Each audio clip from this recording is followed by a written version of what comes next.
거룩하고 경건하게 살면 이상한 사람 취급받고요. 양심을 지키면서 정직하게 살면 손해보고, 부자는 점점 더 큰 부자가 되고 가난한 사람은 점점 가난해지는 이 불공정한 현실을 보면서 많은 그리스도인들이 이렇게 질문합니다.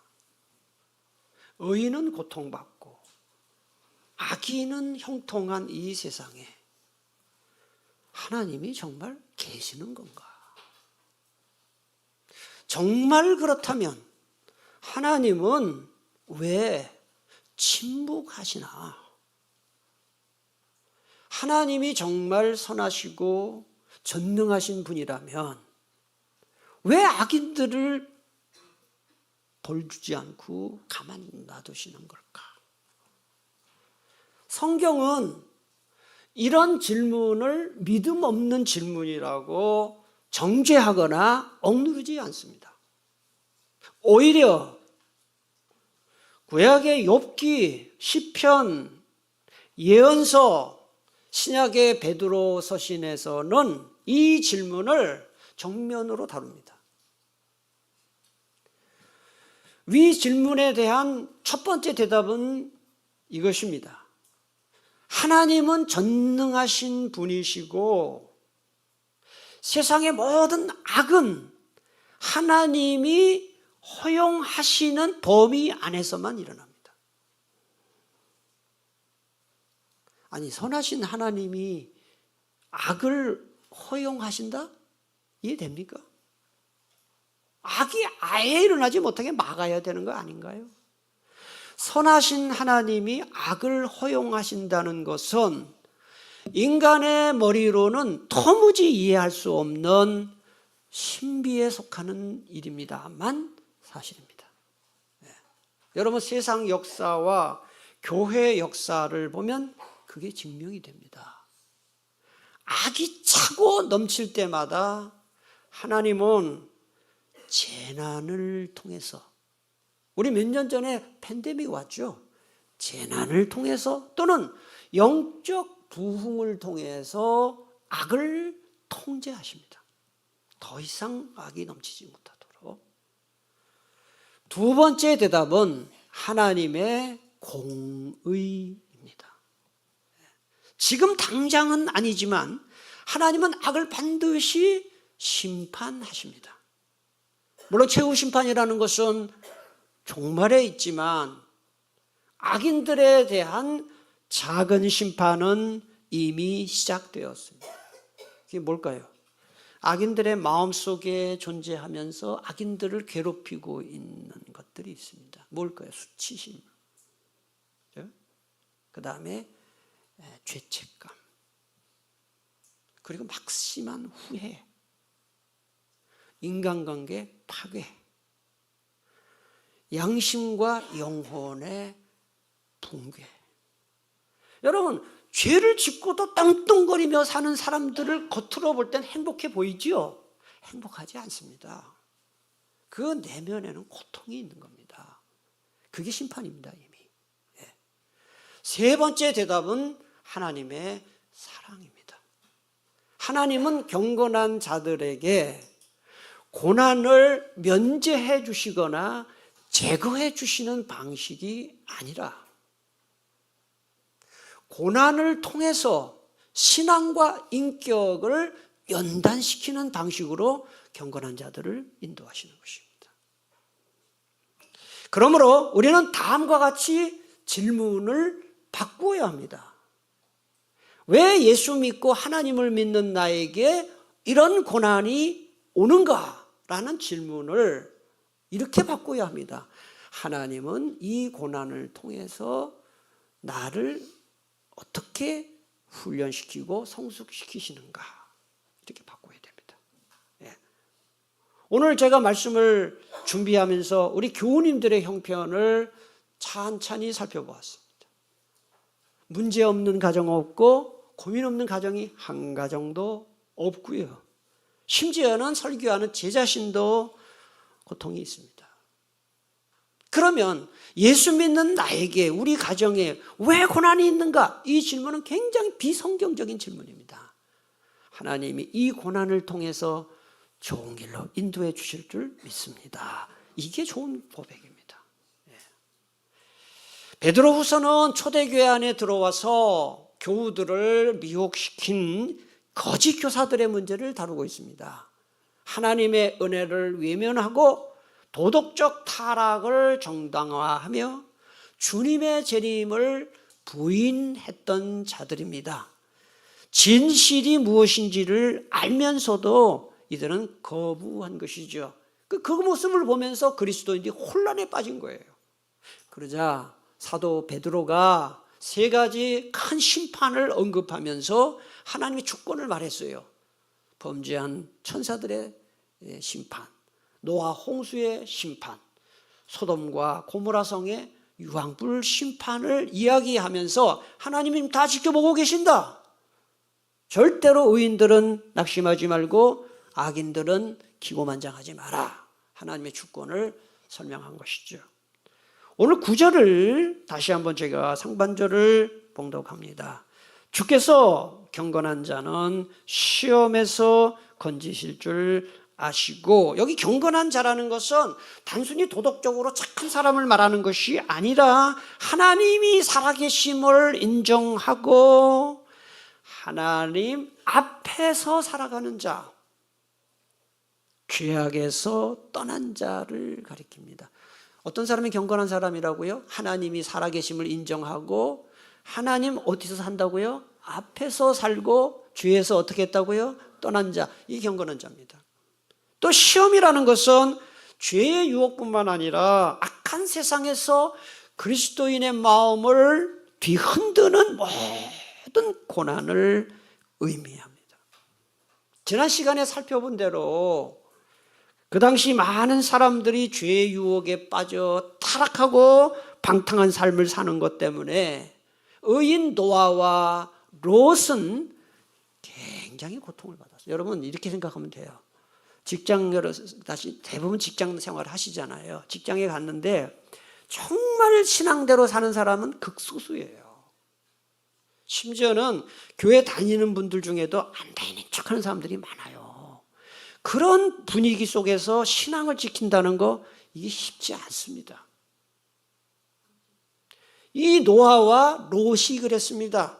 죄에 대한 분노, 죄에 대한 이 환멸, 주변 사람들의 핍박, 조롱, 그리고 범죄하는 사람들을 내가 어찌할 수 없는 이 좌절감, 허탈감, 이것이 그들을 괴롭혔을 것입니다. 이처럼 우리가 당하는 시험을 우리 자신의 힘으로는 이길 수 없어요. 왜냐하면 시험이라는 것은 단순히 우리가 결단하고 막 노력을 해서 그렇게 되는 게 아닙니다. 영적 능력의 문제이기 때문에.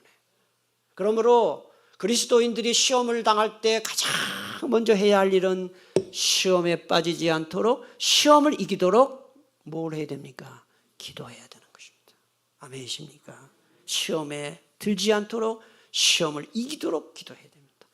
마가복음 14장 38절에서 예수님은 이렇게 말씀하셨습니다. 같이 읽겠습니다. 시험에 들지 않게 깨어있어 기도하라. 이걸 뒤집어 말하면은 예수 믿는 사람들이 기도에 게으르면 시험에 든다. 교우들 중에 시험 든 분들이 분명히 있을 겁니다. 여러 가지 원인이 있을 거예요. 그러나 가장 큰 원인은 기도 부족입니다. 마태복음 6장 13절에서 주기도문이죠. 주기도문 가운데 이런 기도가 나옵니다. 우리 다 같이 봉독합니다. 우리를 시험에 들게 하지 마시옵고 다만 악에서 구하시옵소서. 구하시옵소서.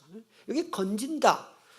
9절의 상반절에 건지신다는 말이 나와요. 그렇죠? 성경을 잘 보세요. 이 건지신다는 말은 단순히 보호한다는 뜻이 아니고 위기에서 낚아채듯이 강하게 끌어내서 하나님이 적극적으로 구출하신다는 뜻이에요. 예수 믿는 사람들을. 여러분 몇 주 됐나요? 이란 산악지대에 미군 전투기가 피격을 받아서 떨어졌어요. 이란이 공격을 해서 전투기가 떨어졌잖아요. 그래가지고 조종사는 바로 구출이 됐지만은 뒤에 타고 있던 한 미군이 적지에 그냥 딱 갇혀버렸죠. 어떻게 했습니까? 미군이 그 한 명의 그 전투기에 탄 사람을 구출하려고 함대가 출동을 했죠. 특수부대 정확한 숫자는 몇백 명이 들어갔죠. 그래서 결국은 조종사는 아닙니다. 뒤에 있는 그 사람을 구출해냈죠. 그러면서 트럼프가 뭐라고 얘기했습니까? 우리 미국은 적지에 단 한 명의 군인도 남겨두지 않는다. 이런 말을 했어요. 미군의 이 군사력은 참 무시무시하죠. 이런 걸 보면. 제가 전쟁이 지금 옳다는 그런 말은 아닙니다. 오해하지 마세요. 여러분, 사람도 미국도 그 군인 한 명을 구출하기 위해서 적지에 가서 함대 동원하고 특수부대 동원해서 구출할 수 있다면 우리 살아계신 하나님은 우리를 얼마나 덜 보호하시겠습니까? 이 건진다는 말이 이런 뜻입니다. 노아의 가족들을 홍수 심판에서 건지시고 그 다음에 롯의 가족들을 소돔과 고모라의 유황불 심판에서 건지신 하나님은 지금도 우리를 모든 시험 가운데서도 건져주시는 하나님이시다 하는 거예요. 고린도전서 10장 13절 사람이 감당할 시험 밖에는 너희가 당한 것이 없나니 오직 하나님은 미쁘사 너희가 감당하지 못할 시험 당함을 허락하지 아니하시고 같이 읽습니다. 시험 당할 즈음에 또한 피할 길을 내사 너희로 능히 감당하게 하시느니라. 아멘이십니까, 여러분? 요즘 시험 받는 분 계실 거예요. 어떤 고난이 있잖아요. 우환이 있잖아요. 하나님이 절대로 내버려 두지 않는다. 피할 길 주신다 그랬어요. 사탄이 주는 시험은 우리를 하나님에게서부터 점점 멀어지게 만들어요. 그러나 하나님이 주시는 시험은 우리를 하나님께로 더 가까이 가게 만들어요. 사탄은 우리에게서 최악을 끌어내려고 하지만 하나님은 우리 안에서 최선을 끌어내시는 분이에요. 하나님이 주시는 시련은 우리 믿음을 강하게 만들고 우리의 인격을 자꾸 성숙시키는 그런 하나님이십니다. 어떤 믿음이 아주 좋은 사업가가 있었어요. 믿음 좋은 그 사업가가 사업하다 보면은 늘 잘 되진 않잖아요. 부도도 맞고 참 그 고통스러운 일도 다 하잖아요. 아마 그랬던 것 같아요. 그런데 그분이 이런 고백을 했어요. 저는 사업이 힘들거나 위기를 당하면 오히려 2배로 헌신했습니다. 그랬더니 하나님이 10배로 갚아주셨습니다. 이렇게 얘기했어요. 보통 사람들 보면은 잘 하다가, 교회 봉사 잘 하다가 자기가 사는 게 힘들면 다 치웁니다. 그리고 막 잠수 타고 그래요. 그런데 그 반대로 하라는 거예요. 어려울 때 오히려 하나님 앞에 더 예배 나오고 더 헌신하면 하나님이 더 좋은 길 열어주신다 하는 것입니다. 고난의 시간은 하나님이 살아계심을 경험할 수 있는 절호의 기회예요. 고난은 고통스러워요. 여러분 아파보세요. 아프면 얼마나 힘든지 몰라요. 몸이 아프면. 몸이 이 사지 백체 중에 한 부분만 아파도 얼마나 고통스러운지 몰라요. 머리 아프다? 온몸이 아프잖아요. 예? 뇌가 뇌 신경이 잘못돼서 어느 마비가 됐다? 온몸이 고통받지 않습니까? 가족 중에 한 명만 어려움 당해도 가족이 다 고통당해요. 얼마나 힘든가, 사는 게 얼마나 힘듭니까? 그런데 이 고난의 시간은 오히려 고통스럽지만 하나님이 살아계시고 내 삶에 얼마나 나를 세밀하게 돌보고 계시는지를 경험할 수 있는 오히려 좋은 기회가 되는 거예요. 왜 그런지 아십니까? 모든 일이 잘 될 때는요, 사람들은 하나님 찾지 않습니다. 건강해요. 자녀들 문제 없어요. 경제적으로 문제 없어요. 왜 하나님을 찾아요? 뭐가 아쉬우니까? 없죠. 죽을 위기에 처해 있어야 그때 하나님 좀 도와주세요. 나 살려주세요. 그럴 때 하나님이 다 그를 건져주시고 해결해 주시면 그때서야 하나님이 나를 사랑하시는구나.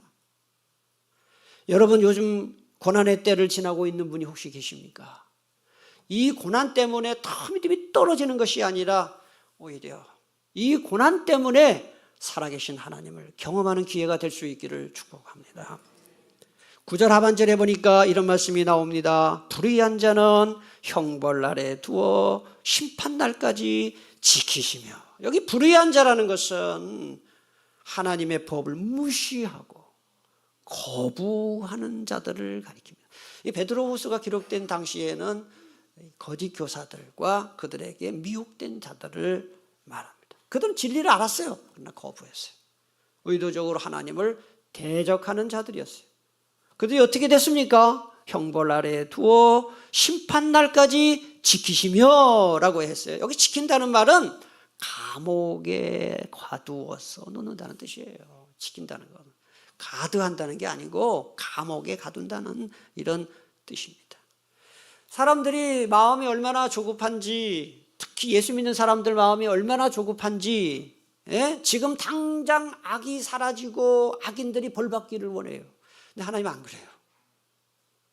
그래서 우리 어떤 때 이런 생각이 돼요.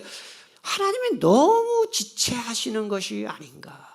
하나님은 지체하는 것이 아니라 하나님의 시간표에 맞춰서 완벽하게 일하고 계시는 거예요.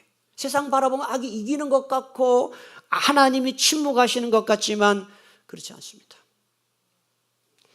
범죄한 악인들이 형통하는 것은 심판이 없어서가 아니라 심판 전에 유예 상태일 뿐이다 하는 것입니다. 전도서 12장 13절은 이렇게 말씀합니다. 우리 다 같이 읽겠습니다. 하나님은 모든 행위와 모든 은밀한 일을 심판하시리라 그랬습니다. 러시아의 유명한 문학가요, 역사가요, 1970년에 노벨 문학상을 받은 분이 있죠. 알렉산드르 솔제니친이라고 있어요. 시대의 양심이라 불리는 분이죠. 이분이 이런 말을 했습니다. 저는 50년 가까이 러시아 혁명 역사를 연구했습니다. 6천만 명에 달하는 우리 민족을 삼켜버린 그 파괴적 혁명의 주 원인을 가능한 간결하게 말하라고 한다면 다음과 같이 말하겠습니다. 같이 읽겠습니다. 사람들이 하나님을 잊어버렸고 바로 그 때문에 이 모든 일이 일어났다. 여러분, 러시아 혁명 1917년에 일어났어요. 러시아 혁명 1917년에 일어나고 그 이후에 전염병이 들어오고요. 대기근이 왔어요. 그래서 러시아 사람이 몇 명이 죽었냐? 그 수십 년 사이에 700만 명에서 1200만 명이 죽었어요. 이거를 말하는 거예요. 그런데 솔제니친은 이렇게 진단한 거예요. 여러분, 원래 러시아는 종교회, 하나님을 믿는 사람들이었어요. 그런데 소련이 들어서면서, 공산당이 들어서면서 하나님이 다 몰아낸 거죠. 그래서 솔제니친은 그렇게 평가를 합니다. 사람들을, 하나님을 잊어버린 데 대한 하나님의 징계다 했습니다. 개인이든 가정이든 나라든 문명이든 하나님을 잊어버린 자, 멀리하는 자, 거부하는 자 하나님이 가만 놔두지 않는다 하는 것을 9절의 하반절에 말씀합니다. 자, 이제 10절 상반절 보겠습니다. 특별히 육체를 따라 더러운 정욕 가운데서 행하며 주관하는 일을 멸시하는 자들에게는 못한다 그랬습니까? 형벌할 줄 아시느니라. 여기 육체를 따라 더러운 정욕 가운데 행한다는 것은 짐승들이 육체적 본능대로 행하는 것처럼 악인들이 이 마음속에 더러운 욕구를 억제하지 못하고 본능대로 사는 것을 말합니다. 본능대로. 여러분 기억하세요. 하나님을 떠난 자유는 자유가 아니라 방종입니다. 방종. 자유와 방종은 달라요. 하나님을 떠난 자유는 방종이죠. 방종. 이런 사람이 있습니다. 나는 누구의 간섭도 받지 않고 내가 하고 싶은 대로 살 거야 하면서 자기 마음대로 사는 사람들이 있어요. 많죠? 말하고 싶은 대로 다 말하고 먹고 싶은 거 다 먹고 가고 싶은 데 다 가고 즐기고 싶은 쾌락을 다 즐기고. 여러분, 이런 사람들이 행복할 것 같죠? 이런 사람들이 자유로워 보이죠? 이런 사람들이 굉장히 좋아 보입니까? 기억하십시오. 시간이 지나면 지날수록 사람의 욕망이라는 것은 점점 커지는 거예요.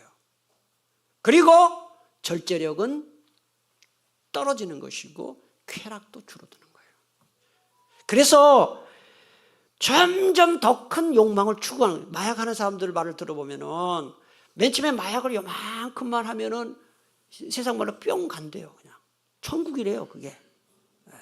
그런데 계속 마약을 하다 보면 그 양을 점점 늘리지 않으면 아무 효과가 없대요.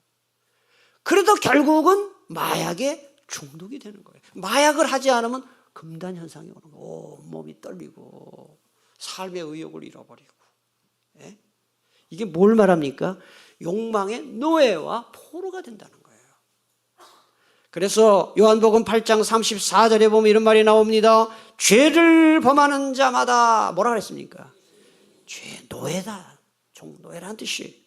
갈라디아 6장 8절 육체를 위하여 심는 자는 육체로부터 썩어질 것을 거두고 그랬어요. 이처럼 하나님이 아닌 내가 내 인생의 주인이 되어 사는 것은 이 자유인으로 사는 게 아니고 사실은 욕망의 종과 포로가 되어 사는 거예요. 자유로워 보이지만 결과는 파멸입니다. 요즘 우리 사회에서요, 가장 심각한 문제 중에 하나가 뭔지 아십니까? 중독 문제입니다. 중독. 술 중독자는요, 술의 노예입니다. 사실은. 제가 새벽기도 나오지 않습니까? 교회 새벽에 새벽기도 마치고 제가 집으로 돌아가는 시간이 한 7시, 아침 7시 한 20분에서 30분쯤 돼요. 6시에 와서 새벽기도 마치고 이쪽으로 푸르지오 아파트 저희 집 쪽으로 걸어가다 보면은 편의점이 있어요. 예. 그런데 뭐 매일 그런 건 아니지만 가끔 보면은 그 편의점 앞에서 나이가 좀 한 50대 후반, 60대쯤 된 어떤 남자가 술을 먹고 있어요. 그 시간에. 그 시간에는 아침 먹기 직전일 텐데 자서 무언 술을 먹나 보니까 참이슬을 먹고 있더라고요. 술을 마시고 있어요. 그분을 제가 몇 번 봤어요. 제가 그분을 보면서 야, 저분은 술의 노예구나. 아니 이 시간에 밥을 먹을 시간에 밥 안 먹고 술을 먹다니. 술 중독자는 술의 노예입니다. 마약, 요새 말이죠. 마약 중독의 증가율이 가장 높은 나이대가 몇 대예요? 10대입니다. 10대. 10대면은 초딩 고학년 포함해서요. 제가 몇 번 얘기했어요, 여러분. 자녀들 살피셔요. 손주들 살피세요. 우리 애들은 안 그럴 거야. 다 그러다 속는 거예요. 마약 중독자는 마약의 노예입니다. 예? 그 다음에 스마트폰 중독자 무지 많습니다. 우리 교회도 아마 있을 거예요. 제가 어제 신문 기사를 보니까 스마트폰에 보면 쇼츠라고 떠요. 아시죠? 뭐 30초짜리인가 뭐 쇼츠가 떠요. 그거를 3시간씩 보는 사람들이 있다. 밤새. 예? 유튜브. 제가 볼 때는 현대인들의 영혼을 파괴하고 멘탈을 파괴하는 주범이 스마트폰이에요. 저는 요즘 태어나지 않은 걸 참 감사해요. 요새 애들 저는 너무너무 불쌍해요. 애들 걸어다닐 때 친구들하고 막 놀고 장난치고 이런 애들보다 뭐 하고 다니는 애들 많아요. 이거 보고 다녀요. 야, 참 큰일 났다. 큰일 났다. 예? 여러분들이 스마트폰 보는 시간이 하루에 얼마인지 저는 모르겠어요. 뭐 조사해보지 않았으니까 모르지요. 스마트폰 보는 시간이 생각보다 많습니다. 중독 수준입니다. 예? 그러나 기도할 시간 없잖아요. 일중독이 또 있습니다, 여러분. 일중독. 일중독은 일하지 않으면 힘든 거예요. 그래서 집에 와서도 회사 일하고 집에 와서도 직장 일하고 가족들과 시간을 같이 안 해요. 그거 병이라는 거 아셔야 됩니다, 여러분. 쉴 땐 쉬어야 되는 거잖아요. 그 다음에 뭐 우리 교회 그런 분은 없겠지만 성중독자들 생각보다 많습니다. 그러니까 이 성폭력이 나오는 것이죠. 이처럼 욕망의 노예와 포로가 되어 사는 사람들이 바로 육체를 따라 더러운 정욕 가운데 행한다. 이건 스스로 망하는 거예요. 10절 보니까 주관하는 일을 멸시하는 자들이라 그랬어요. 누가 세상을 주관하고 우리 인생을 주관하겠어요? 하나님과 예수님 아니겠어요? 하나님과 예수님의 통치를 거부하고 자기 마음대로 사는 사람들을 말합니다. 하나님이 아니라 내가 내 인생의 주인이 되어 사는 것이 바로 죄의 본질이에요. 죄가 뭐냐? 내 마음대로 사는 거예요. 하고 싶은 대로 사는 거예요. 요즘 사람들이 살기가 좋아지니까 식당도 아무 데나 가지 않고요. 미식가들이 많아요. 음식을 즐기는 미식가들 사이에서 자주 회자되는 말이 오마카세. 오마카세 들어보셨나요? 네. 오마카세라는 그 미식 문화가 있어요. 그런데 이 오마카세라는 말이 일본어인데 이 말이 어디서 나왔냐면은 마카세르라는 일본어에서 나왔어요. 오마카세, 마카세르는 맡긴다는 뜻이에요. 그래서 식당에 간 손님이 그 메뉴를 자기가 정하지 않고 셰프에게 맡기는 거예요. 알아서 주도록. 그러면 그 요리사가 자기가 가장 잘하는 음식으로 요리를 해서 서빙을 하는 거예요. 그건 요리사에게 메뉴만 맡기는 것이 아니라 요리사의 요리 철학과 요리사의 정성을 신뢰하는 미식의 한 형태예요. 제가 오마카세를 왜 이야기하느냐? 신앙에도 오마카세가 필요하다. 오마카세 정신이 필요하다. 하나님의 뜻보다 내 뜻을 앞세우는 것은 진정한 신앙이 아니에요. 네. 창조주 하나님의 절대 주권과 섭리를 온전히 인정하고 하나님께 내 삶을 온전히 맡겨드리는 그 오마카세가 바로 진정한 신앙이다 하는 것입니다. 여러분 교회 봉사나 선교 하잖아요. 잘 들어보세요. 어제도 그 효도잔치 정말 잘했거든요. 정말 평이 좋았어요. 교회 봉사할 때 우리가 계획해요. 준비해요. 기도해요. 또 선교를 갈 때도 막 준비하고 계획하는 거 정말 해야 됩니다. 그렇게. 그런데 더 중요한 게 있습니다. 열심히 준비하고 계획하고 해서 봉사를 하고 선교를 하되 더 중요한 것은 주님의 인도에 맡겨야 된다는 거예요. 네. 저는 그동안 목회하면서 제 딴에는 이렇게 하면 잘 되겠다 했지만 뒤돌아보면 그때 그렇게 하는 게 잘못이었구나 하는 게 있어요. 예측 불허의 상황이 펼쳐져요. 어떤 때는 기상이 갑자기 안 좋아가지고 모든 계획이 그냥 백지가 되는 일도 있어요. 오래전에 베트남 선교 갈 때 호치민으로 가야 되는데 하노이로 간 적도 있어요. 저는 그런 일을 당하면서 깨달은 게 있어요. 인간이 계획한 대로 안 되는구나. 우리는 노력하고 계획하지만 좋은 결과를 주시는 분은 하나님이시구나 하는 거야. 오마카세 신앙, 오마카세 봉사, 오마카세 선교. 고린도전서 1장 25절 말씀. 다 같이 읽겠습니다. 하나님의 어리석음이 사람보다 지혜롭고 하나님의 약하심이 사람보다 강하니라. 여러분, 뭔가를 계획했는데 인생을 살면서 이런 일이 있어요. 뭔가를 계획했는데 뒤돌아보니까 이쪽으로 와 있어요. 내가 이렇게 하려고 했는데 이쪽으로 와 있어요. 그런데 뒤돌아보니까 그쪽으로 가지 않고 이렇게 하기가 잘했구나.